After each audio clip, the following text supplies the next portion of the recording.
Okay, Year 8. So, when you get to the point that you feel like you've maybe finished your tonal study of your nose, what we want to look at is look back to the lips that we did last lesson, okay? So just briefly, I'm going to run through a couple of things that we might look to improve. They may well be things that you've thought of or brought up in your own what went well and even better if earlier in the lesson, okay? So, some of our lip studies are getting there with our tone, okay? So we've really got some tone in there, but it's all sort of monotone, okay? There's not much difference between the top lip, the bottom lip. It's all kind of merged into one tone, okay? What we want to do, if we look at our examples, there is a vast difference in shade and tone, okay? So what we're going to do, if you've got lips like this, what we might want to start doing is darkening up some areas, okay? So you can really see that in between the lips, down in there, where they meet, it gets darker, okay?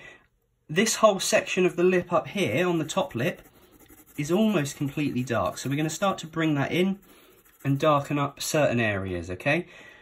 Also on some lips like these, we've got lines all going in the same direction, okay? What we want to do is use our lines to build up the shape. So if we start contouring, which means following the shape of the lip with our lines, we're going to start to build up a more rounded effect on that lip, okay? And again, some of the lines on the top lip, they go straight up there and they help to darken up areas as well, okay? So we're going to start working into that and see if we can darken areas up, helping with the shade and shadow.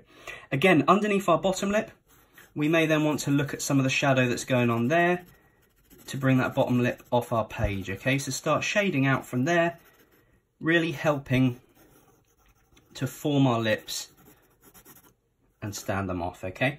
Now, the other way round, if you feel like you've worked too much into your top lip, some of them are starting to look like our top lips have gone completely dark and our bottom lip needs a little bit more tone to it, okay? If need be, you can always use a rubber to rub some of those sections back out again, okay? To bring them back up lighter, okay? You can see already how that's starting to look more like the lip there. And then, of course, you can always work back into areas you feel then need to be darkened back up, okay? So if you finished your nose, maybe time to start looking back at your lips and see if you can improve them in there from what you think or from any of these tips that I've just given you, okay? So keep working on those and we'll review them later in the lesson.